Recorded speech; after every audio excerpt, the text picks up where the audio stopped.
Wastelanders, welcome back to Cash or Trash, my Crossout mobile review series. In this episode, we'll be covering the Vulture Legendary Drone Mortar. So starting out, it's 6 energy, so you can have 2 on your vehicle. It's got 3200 durability, which is not the best for its size, so if you get into decently close range combat with this thing, it probably won't stay on your build for too long. Continuing on, it weighs 365 kilograms, so for cars that's pretty beneficial as you don't have a lot of mass limit on those. Continuing on, the perk is kind of just the weapon. So the weapon, it shoots out a drone. The drone will land on a target, like that could be an enemy, a balloon in the sky, the ground, anything, and then the drone will go up into the air and kind of just wait there. And if an enemy gets within 20 meters, the drone will lock onto the enemy and go in a straight line towards that enemy. So basically, it's like a pretty much grenade drone that just floats in the air and then will just laser guide itself towards the enemy once an enemy gets within the 20-meter radius. And you can have up to 3 drones per weapon. Like 3 drones on the map per weapon. Continuing on, it has a 160-meter range, a 5-second reload, a 50-meter-a-second projectile speed, which is honestly really bad because a lot of times when you fire this thing, if the enemy's moving fast, they won't be there by the time the projectile arrives. Continuing on, it's 76% explosive and 24% direct, so definitely mod these things for blast. It's got an 140-degree-a-second rotation speed, so it's really solid for cars with that fast rotation speed. And then a 30-meter blast radius. So probably run an ammo box with it as it's mainly blast and it has a pretty small blast radius. So getting that blast radius up would be very helpful. So for recommended cabins, if you have any of the relic cabs, run those. For other cabs though, if you don't have any of them, probably a machinist wouldn't be a bad idea as it would probably keep these things on your build a little bit longer. If you have a whaler, that'd probably be a pretty good idea because you'd be able to freeze the enemy and then hit him with one of these high damage drones. The Serrera is pretty OP at the moment, so I guess if you just put some vultures on it, that would probably work. I mean, weird synergy, but it would still probably work. I mean, really, that's it. Let's get on to some gameplay.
So is the Vulture cash or trash? I don't know how to place this thing. I'd say cash if you have a team supporting you. That's really it, because if you don't have a team supporting you and the enemy just rushes straight into you, you're done. That's it. It's got an amazing damage output. Its damage is extremely high per drone, and it's got a very fast reload, so the overall damage output is really good, especially for an explosive weapon. So it's a really solid weapon, but then it has like 3 or 4 major downsides. So the first major downside is that 3200 durability. This thing can get shot off your build so easy. You make one mistake, you're down a gun, or both of them. Continuing on, like with the downsides, so it has a 50 meter a second projectile speed, which, as stated before, if you fire it at a fast moving enemy, they're not going to be there by the time that projectile arrives. So that's another downside of it. Another one is if you don't have a team like supporting you, if you don't have like players with you to stop the enemy from rushing, and let's say you get rushed by like a Miller player, that's it. Like you have the damage output, but you can't target where the damage output hits. So you'll just be like cabbing this Miller player while they just shred your build and probably your guns in about 4 or 5 seconds. And really, like, the drones have no durability. So if you fight something like flashes or sparks, which are not commonly used, but if you fight someone who has them, you can't deal damage to them. Your drones are instantly gone. So its damage output is there. The damage output is deadly. It's a very powerful weapon if none of those downsides come into play. But it's got a lot of problems.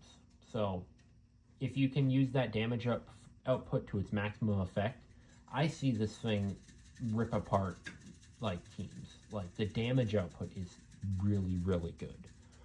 But that's pretty much it for the Vulture.